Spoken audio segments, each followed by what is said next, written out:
Hello, and here we are in our back garden in Great Lever in Bolton, and this is a standard sort of council house garden for this area. Not huge but not tiny, and we're living in quite strange times where as a species we've separated ourselves from everything that nurtures, that feeds and that gives us inspiration. Very odd state of affairs. There's somehow this feeling that we are all these sort of extreme individuals that live alone in our own universe and we can get by without anything else. This is really not the case. So a little bit of this permaculture garden really is about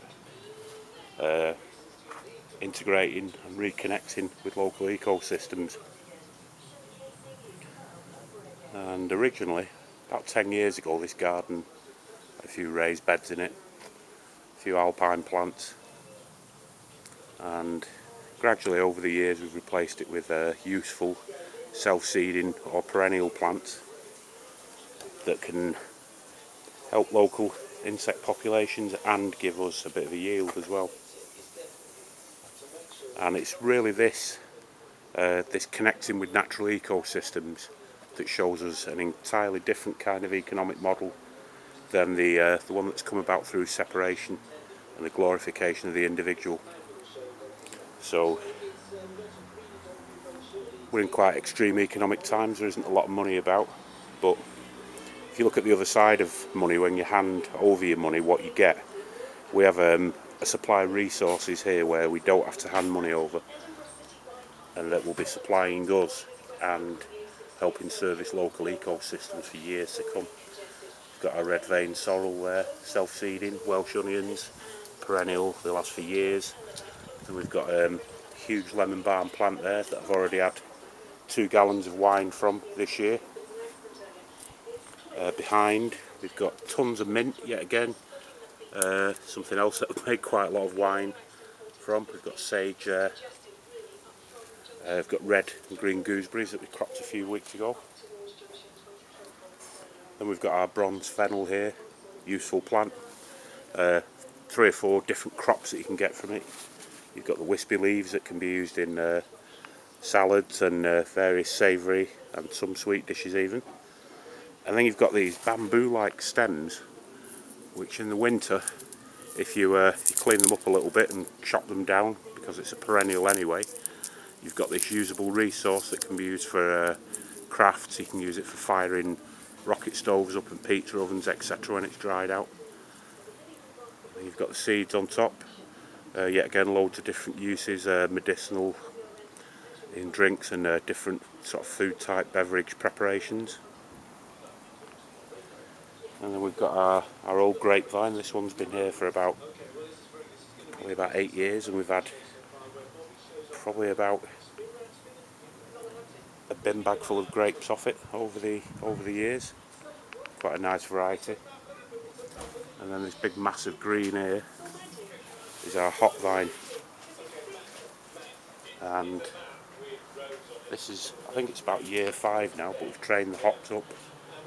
We've just basically tied them to garden twine using vertical spaces and ran them across garden and tied them up. We've got one tied on the drain pipe there and one on an old washing line bolt that's sticking out. And then over here we've got nasturtiums, useful plant again. Flowers are edible, can be fried in tempeh batter. Leaves are also edible, you can use them in salad. We made some pesto about 4 or 5 years ago with ex-offenders. That went down quite well on one of the projects we were working on. And then we've got oca, which are a plant from Latin America. Quite similar to the potato, but a lot more resilient and completely blight free. And over here we've got our pond to attract wildlife and also somewhere where the pollinators can sit down, chill out and have a drink. And the fern behind that is stopping some of the sunlight from disturbing too much of the activities that are going on in the pond. We've got a strawberry patch there just at the side, which yielded huge strawberries this year and quite a lot of them to boot.